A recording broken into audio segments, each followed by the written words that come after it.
감사드립니다. 오늘 제가 이 성서 본문에 굵은 글씨로도 표시를 하고 밑줄도 치고 이렇게 칠판같이 많이 복잡하게 표시를 해놨습니다. 이 본문이 아주 왜곡이 심한 그런 본문이기 때문에 그렇습니다. 오늘 이 성경 본문이 얼마나 그동안 지배자들이 자신의 이익을 위해서 왜곡해 왔나, 성경을 얼마나 오역해 왔는가 하는 것을 보여주는 아주 대표적인 사례이기도 합니다. 그동안 이 말씀이 여러분들이 이해할 때 내가 어떤 신분이든지 그것에 만족하고 충성하라. 노예의 위치에서 부름받았으면 노예인 채로 주인에게 충성하는 것이 하나님의 뜻이고, 각자 자기 신분의 위치에서 충성하라. 주인에게 충성하고 하나님께 충성하라. 그게 하나님의 뜻이다. 이런 말씀을 합리화하는 쪽으로 사용되어 왔습니다. 근데 원래 성경 말씀의 취지와는 정반대의 뜻으로 왜곡한 것입니다. 여기 본문 중에 처지나 상태로 번역된 말은 히라보의 클레시스입니다. 클래시스 그러면 영어로 얘기하면 콜링 그런 뜻입니다. 콜링 그러면 우리가 직업 그렇게 번역되기도 하죠. 그러나 이제 원래의 뜻은 그냥 그대로 콜링 부르시는 것입니다. 그래서 소명, 부르심 그것이 그 원래의 뜻이죠. 그래서 여기서 이 하나님께서 우리를 부르셨다, 클래시스 하는 그 말을 직업으로 이해하고 거기서 한 걸음 더 나가서 당신의 사회적 신분, 스테이터스, 그 신분으로 이해해서 그 자리에 그대로 머물러라. 그렇게 번역을 한 것입니다. 그런데 이 콜링을 문자 그대로 소명이나 부르심으로 번역하면 전혀 뜻이 달라집니다. 당신이 하나님께서 부르심 받은 그대로 그 자리에 그 부르심에 머물러라. 소명받은 그 소명에 머물러라 하는 말을 내 신분이 종이든 뭐든 간에 그 자리에 그냥 머물러서 주인에게 충성해라. 이런 말하고는 완전히 100% 다르잖아요. 그렇게 왜곡했던 것입니다. 여기 콜링은 문자 그대로 당신이 종이든 주인이든 할례를 받았든 안 받았든 하나님께서 우리를 해방하시는 그 사역, 주께서 부르시는 그 소명에 충실하라 하는 그런 말씀입니다. 여기 그 짧은 본문에 세 차례에 걸쳐서 각자의 처지에 머물러 있으라고 번역이 되어 있습니다. 제가 세 번 머물러 있어라 이렇게 한 거는 밑줄을 쳐놨습니다. 여기 본문에. 그래서 각자 그 신분에 그대로 머물러 있어라 이렇게 오역했다는 거죠. 근데 그게 신분에 머물러라는 말이 아니고 하나님께서 주신 그 소명에 충실하게 머물러라 그런 말이라는 것입니다. 자, 근데 그거를 신분에 머물러라, 그러니까 노예에 머무르면서 그냥 주인에게 충성해라 이런 뜻으로 왜곡하고자 하는 자들의 뜻대로 그렇게 이해한다고 그러면 금방 모순이 생깁니다. 이 짧은 본문 안에 제가 굵은 글씨로 여러분 표현한 귀절들이 있어요. 그 굵은 글씨로 된 걸 한번 같이 읽어볼까요? 자유로운 몸이 될 수 있는 기회가 있으면 어떻게 해서든지 그것을 이용하십시오. 그 다음에 또 여러분은 하나님께서 값을 치르고 사신 몸입니다. 여러분은 사람의 노예가 되지 마십시오. 분명하게 얘기하고 있잖아요.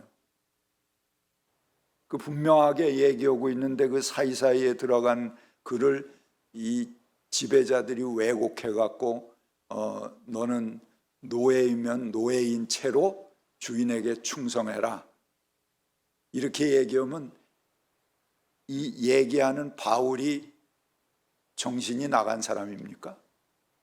한마디 오고 또 다른 얘기 오고 한마디 오고 또 다른 얘기 오고 지금 5번을 갈치자 행보를 하는 거 아닙니까? 이 말 안 되게 번역을 해놓은 겁니다.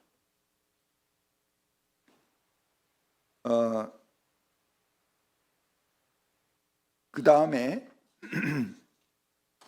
21절을 보면은 이렇게 되어 있습니다. 당신은 노예로 있을 때에 부르심을 받았습니까? 그런 것에 마음 쓰지 마십시오. 이게 그런 것에 마음 쓰지 마십시오. 그런 번역을 여기 그 2번째 밑줄 친 것 다음에 바로 나오죠. 이건 뭘 얘기냐면 내가 노예로 있을 때 부르심을 받았다. 그래도 쭈뼛거리지 말라는 거예요. 그래서 기죽거나 위축될 거 전혀 없다. 어느 자리에서 부름을 받았든지 간에 그것을 마음에 두지 말고 기회만 있으면 어떻게 하라고 그랬어요. 그 다음에 기회만 있으면 어떻게 해서든지 그것을 이용해서 자유인이 되라. 그런 얘기하는 거잖아요. 그런데 그 21절에 여러분들이 그 마음 쓰지 마십시오. 이 말을 개역 성경하고 개정 개역도 마찬가지입니다. 염려하지 마십시오. 이렇게 염려하지 말아라 이렇게 번역해 놨습니다. 근데 누가 여러분 중에 지금 개정 개역이나 개역 성경 가지고 계신 분 계세요? 계시면 그 밑에 주를 한번 읽어보세요. 그 말씀의 주에 뭐라고 기록되어 있습니까?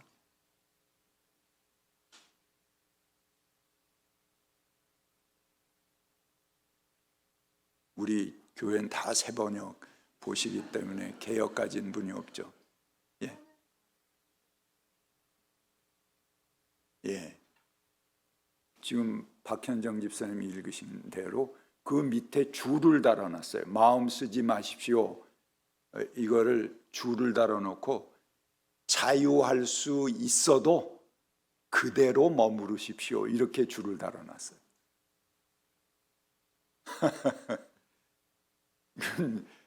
전혀 엉뚱한 반대의 줄을 달아놨잖아요. 그러니까 내가 개역 보지 말고 새번역 보라는 거예요, 여러분들에게. 그렇게 줄을 달아 터무니없는 반대의 줄을, 이 개역은 킹 제임스 버전을 번역한 거거든요. 영국 왕실판이에요. 그러니까 노예들이 해방하려고 그러면 큰일 나겠죠.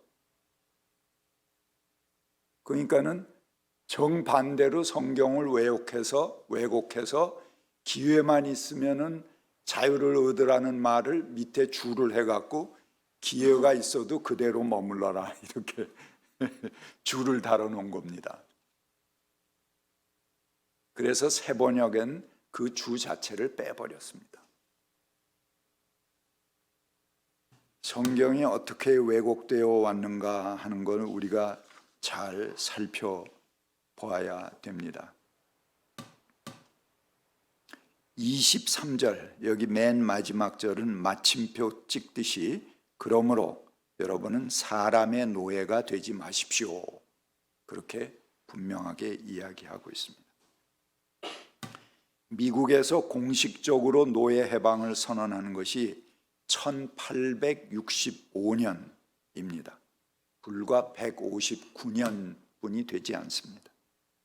그러니 노예를 해방하라는 말이 성경에 뻐젓이 나와 돌아다니는 것 얼마나 그동안 불편한 사람들이 많이 있었겠습니까?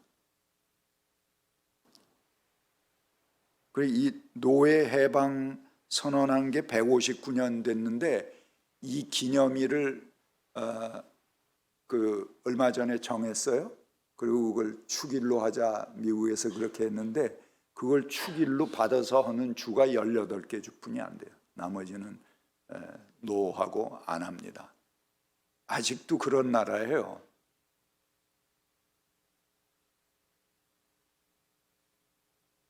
그러니까 노예를 해방하라는 말을 얼마나 불편하게 생각하고 그거를 비틀어서 해석해야만 됐던 그런 역사를 여러분들이 기억하셔야 됩니다.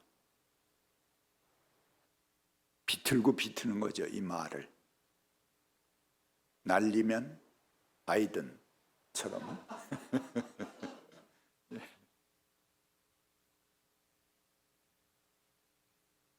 하나님께서 모세를 불붙는 가시덤불에서 부르실 때 그에게 사명을 주셨습니다.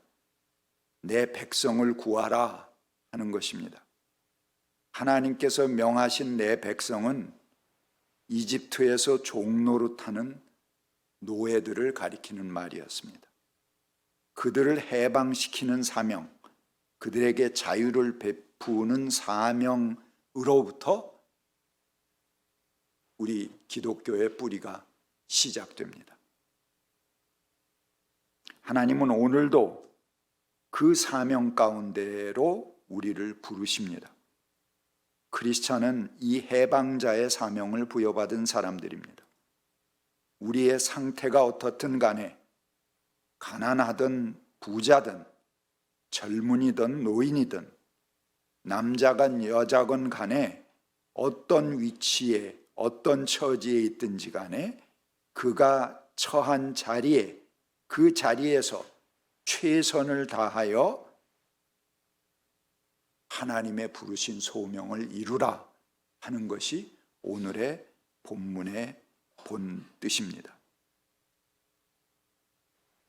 그래서 우리 주변의 형제와 자매들이 자유할 수 있게 차별 없이 사람답게 살 수 있게 그들이 억울한 일 당하는 일이 없도록 그들을 사랑하고 해방시키라는 사명으로 우리를 초청하고 부르시는 말씀입니다. 근데 그런 말씀을 어떻게 이렇게 정반대로 해석을 해서 전하느냐고요. 이걸 해석하는 사람들이 조금이라도 난 신앙이 전혀 없는 사람이라고 그래요. 이거 뭐 박박사들이 전부 해석을 해서 이렇게 번역을 했겠지. 그러나 그들의 본심에는 전혀 진실이 없는 거예요. 신앙이 없는 거예요. 뭐가 참인지 진실인지 그 기준 자체가 없는 기술자들이 한 번역이죠.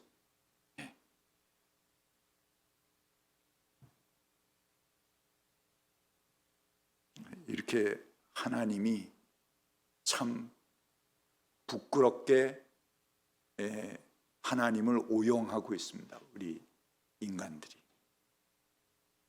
그분의 말씀을 뻔히 이렇게 성경 말씀으로 두고 있으면서 그 말씀을 제 멋대로 요리해서 받아들이고 있는 게 우리 기독교의 역사고 또 교회의 역사이기도 합니다. 오늘날도 보세요. 얼마나 많은 잘못된 것들이 교회에서 외쳐지고 있고 또 얼마나 잘못된 방향으로 사람들을 선동하고 몰고 가고 있는가. 또 얼마나 맹목적으로 사람들이 그런 것을 따라가는가. 광화문에 모이는 사람은 수만 명이고 전광훈이 앞에 무릎 꿇는 사람은 그런 사람이고 진짜 복음을 얘기하는 교회는 그저 요만큼. 이것이 한국 교회의 진리를 받아들이는 수준입니다.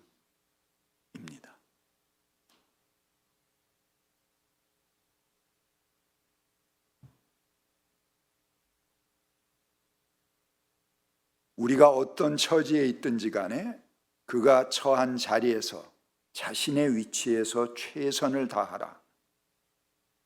그래서 하나님께서 우리를 사랑하라고 부르신 그 소명의 자리, 해방시키라고, 자유케 하라고 한 그 소명의 자리로 우리를 부르신다 하는 말씀입니다.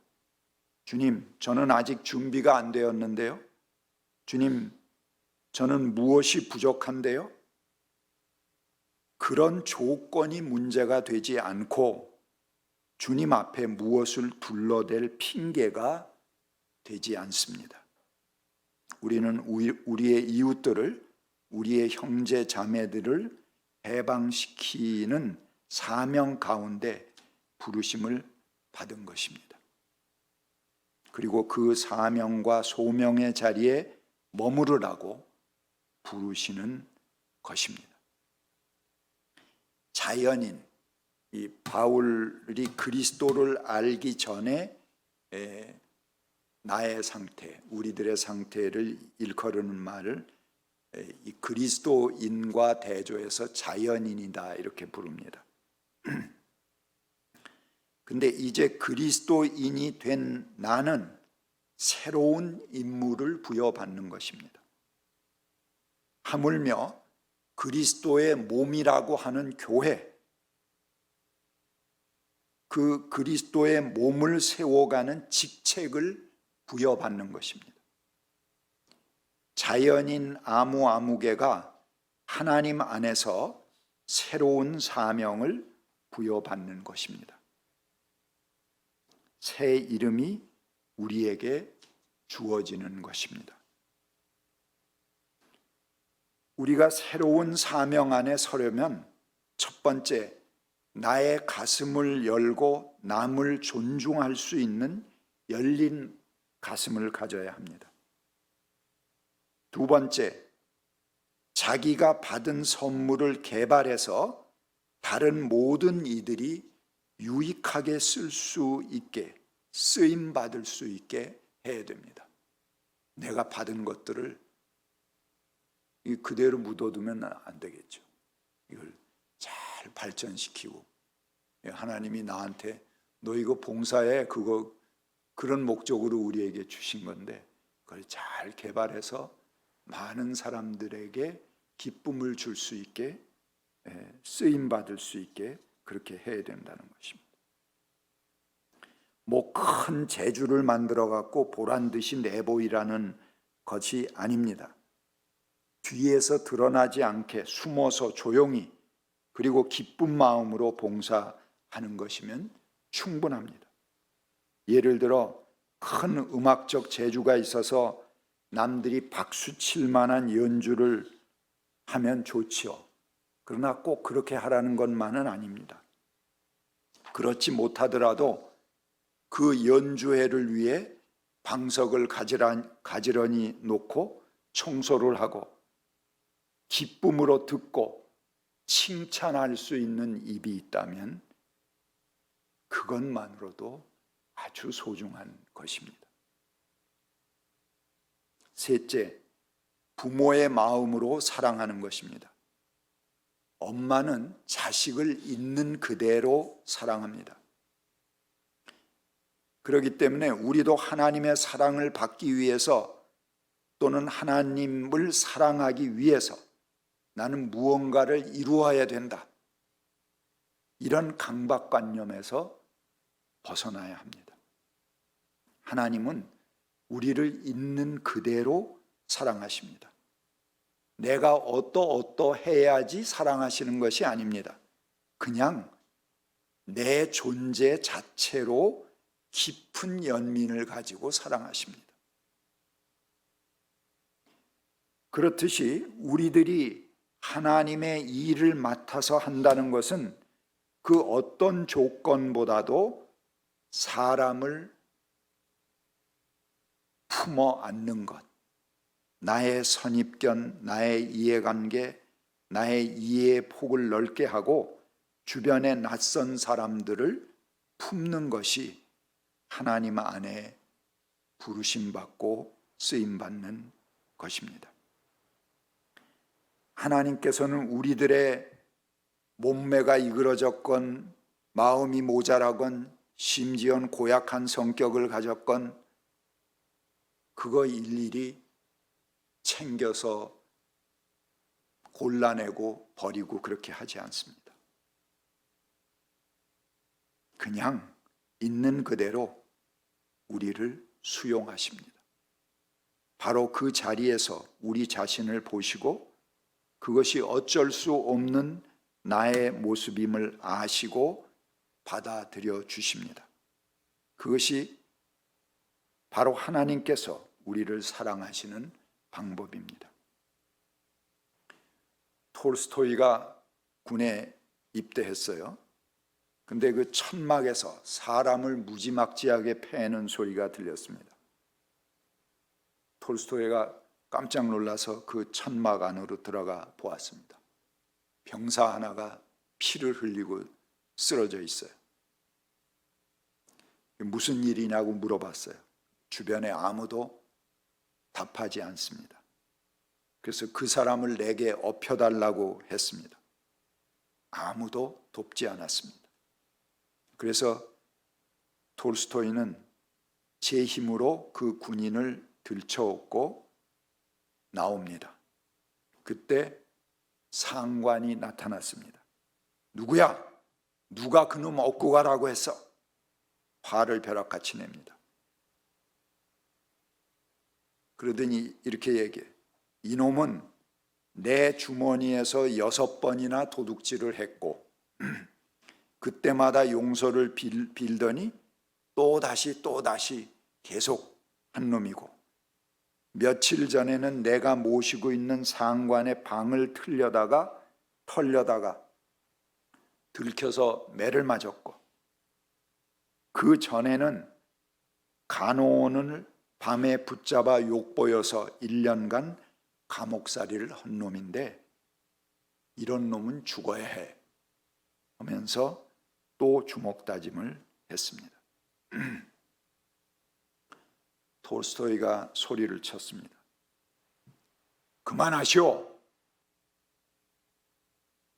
육체의 병자를 동정하듯이 이 군인을 동정하시오. 이 군인은 육체의 병보다 더 무서운 마음의 병자요. 상관은 부하의 육체를 아끼듯이 부하의 마음도 살피고 다스려야 돼요.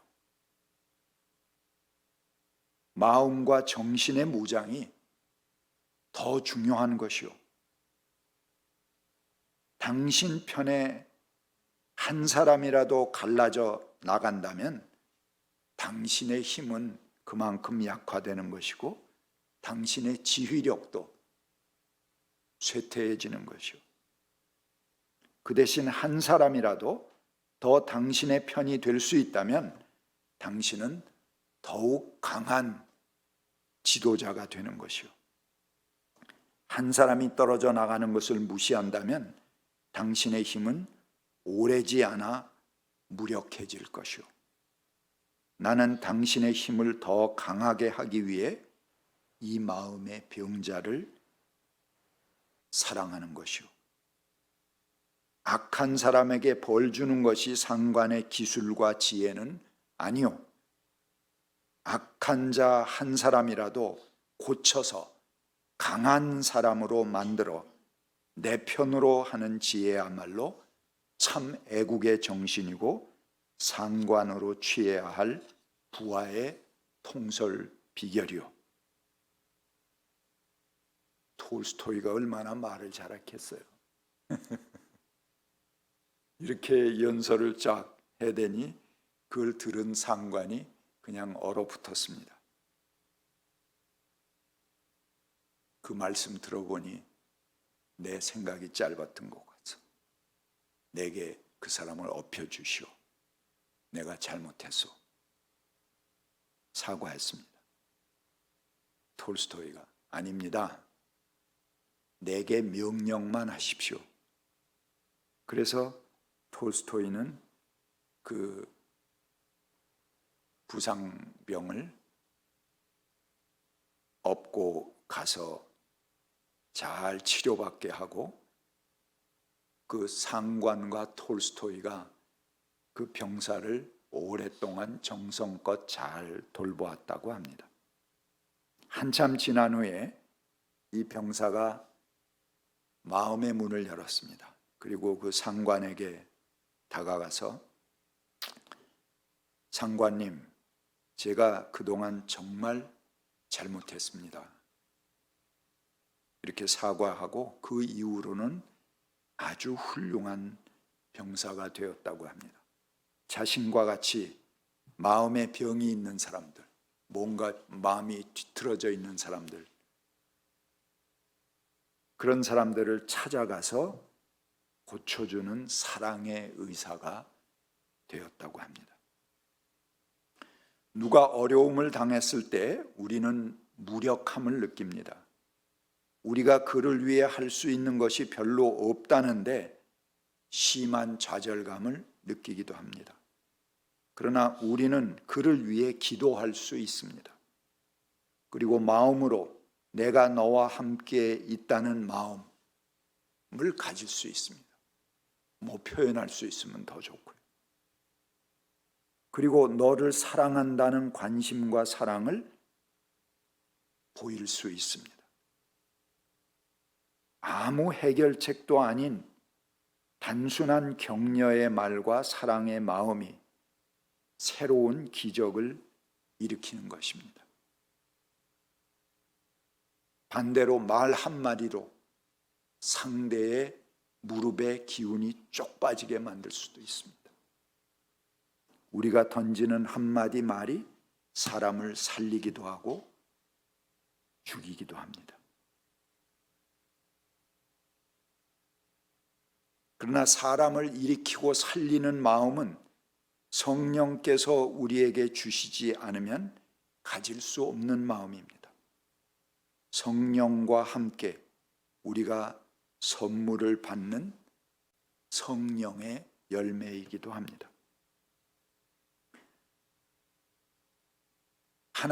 우리가 하나님께 부르심을 받는다는 것은 그분께서 우리의 이름을 부르시는 것입니다.